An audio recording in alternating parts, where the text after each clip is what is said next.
Hello everybody! Today I wanted to start a new series that I'll be calling Draw and Talk with me, more.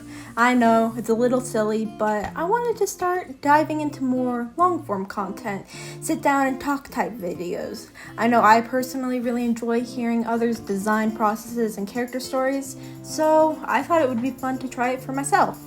If you guys have any suggestions of how I can improve, or if you enjoy this content, let me know in the comments below. For the first episode, I wanted to focus on my OC, Kozui.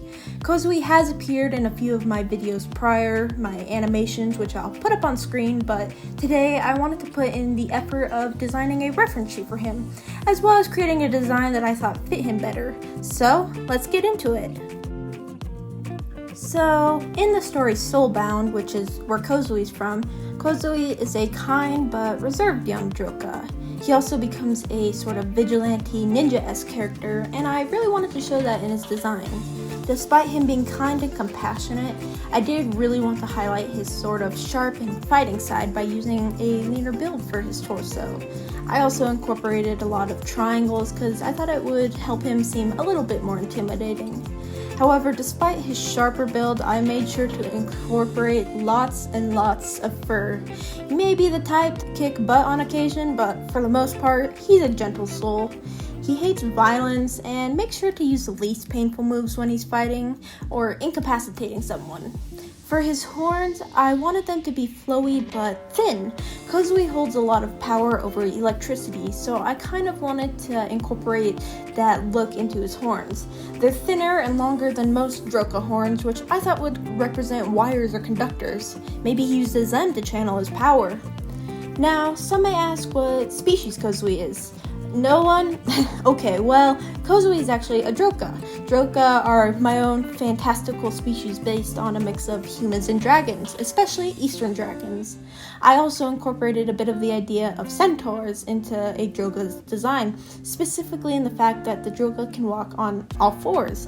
It's why Kozui's lower arms have paws that are longer than his upper arms. They're meant for walking and traveling, not for really grabbing things like hands. It's a lot of concepts and maybe a bit convoluted, but that's what you get when you mix a lot of school, sleep deprivation, and an insane mind together. As for Kozui's clothing, I really wanted to go with a cottagecore aesthetic. Kozui cares a lot about what others think of him, so I wanted to go with something that looks nice but isn't luxury or super expensive. My poor boy can't afford a 3-piece suit, but he tries his best. I also think Kozui would enjoy the greens and browns that come with the aesthetic.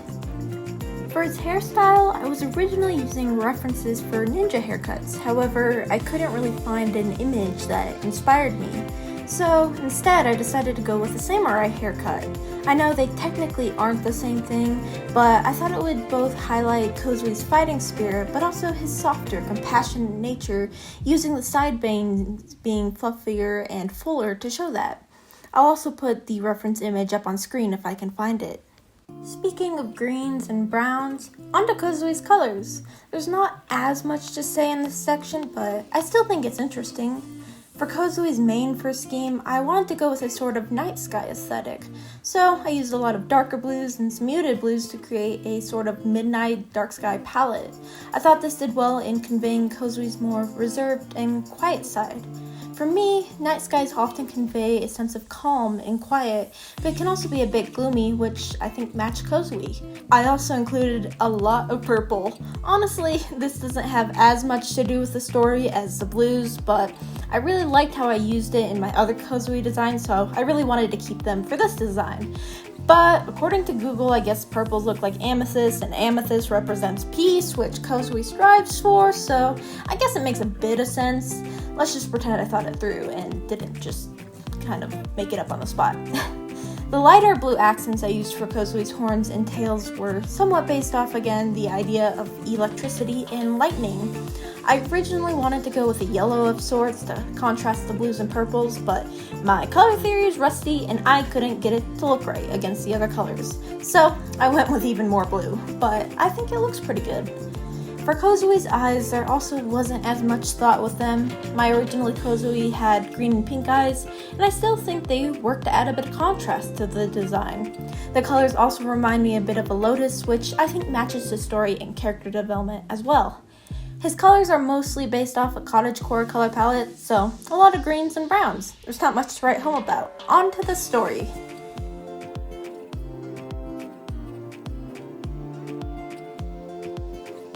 Kozui was born in the mountainous region of the Droka continent. He lived with loving parents, a father of the 4th circle and a mother of the 5th circle. His father stayed at home and took care of Kozui, who was an only child. He was a short, stout Droka with a scruffy beard and the softest of fur. Kozui's mother was a sleek Droka with a smile that could melt the iciest of hearts. While his mother often worked, she often made sure to spend dinner with her family and would read books to the young boy afterwards. Kozui grew up loving the mountains, and especially the snow. Growing a thicker pelt than most, the snow had always seemed to cool him off, especially when the cabin grew too warm from the hearth. It was his mother that truly inspired Kozui to pursue the life of an artist. She nurtured his sensitive side, inspiring him to capture his emotions through a paintbrush rather than hide them.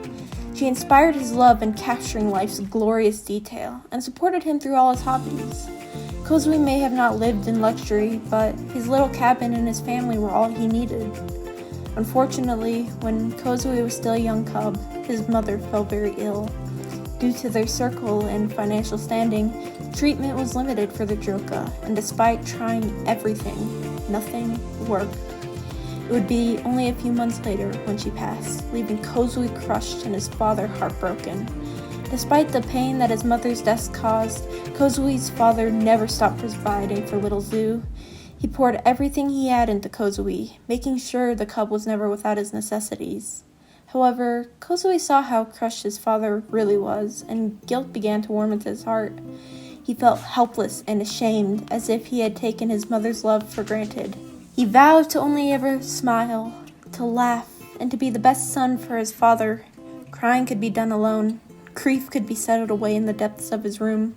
He wouldn't let grief hurt his father anymore. The death of Kozui's mother took a toll on the young family, but slowly, piece by shattered piece, they picked up their life together. Kozui eventually grew up, moving on to an art degree. It was here where Kozui met Aether.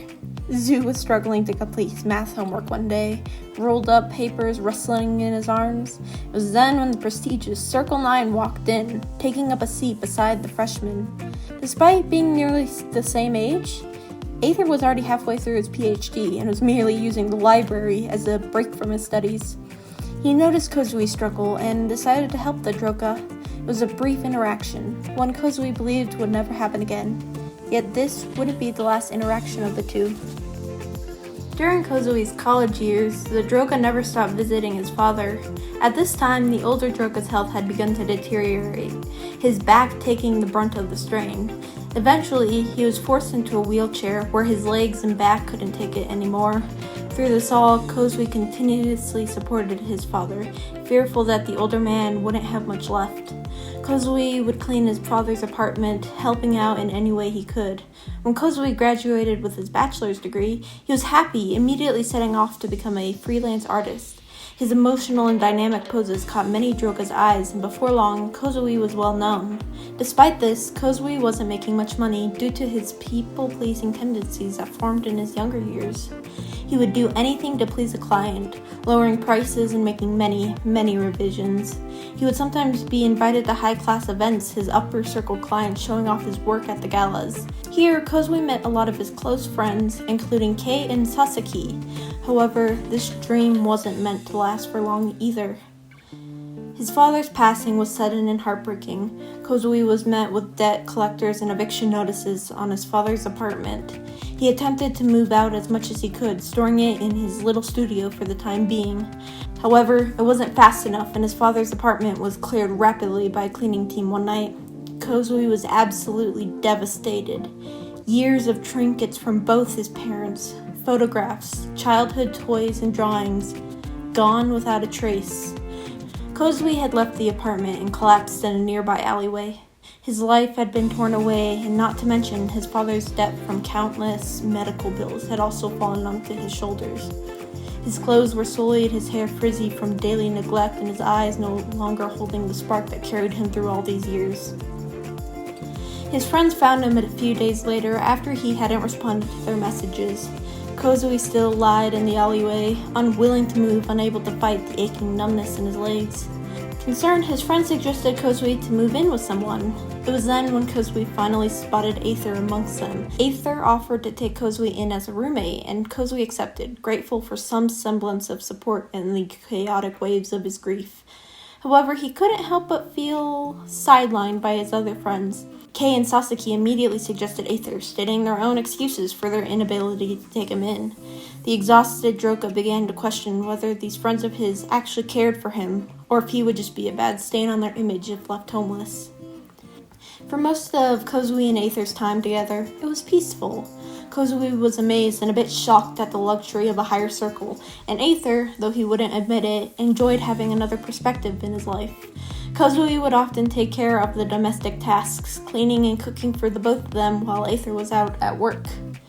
Aether, however, would also keep Kozui from overworking himself, making sure the Droka ate and drank at regular intervals. It was also during this time when Kozui developed a crush on Aether. To him, Aether was everything Zeus strived to be, logical, rational, a mask of emotions. While Kozui had learned to wear a smile in front of everyone, he still struggled with emotional outbursts and crying spontaneously, which often embarrassed him. After weeks of mustering the courage, Kozui finally confessed to Aether, only to be swiftly rejected. This crushed Kozui, and he snapped, pleading and begging for an explanation from Aether. Aether gave his reasons, only leaving Kozui more dejected. The Droka decided to hide upstairs, trying to compose himself to no avail. Later that night, feeling crushed and restless, Kozui went out for a midnight walk. He collapsed in an alleyway, the same path that led up to his father's apartment those many months ago. He decided to look back on his life, from his mother's death to his father's deteriorating condition and then to his death. Being so deep in thought, Kozui didn't even notice that he had company. A cloaked figure kneeled in front of him, and while Kozui normally would have run, he was too exhausted to care. This figure began to whisper words of taking away Kozui's sorrow, of offering peace, and to fix what had been broken. The words lulled the weary Droka, and he didn't even notice the hand on his soul stone. In a flash of light, his soul was ripped from his body, and for the next year, this would be his living hell.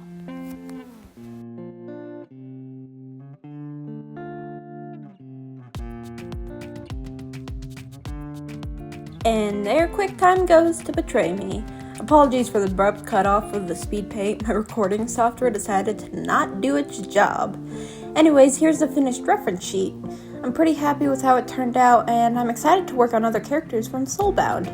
If you guys have any feedback or enjoyed the video, let me know in the comments below, and feel free to hit that subscribe button. It means a lot.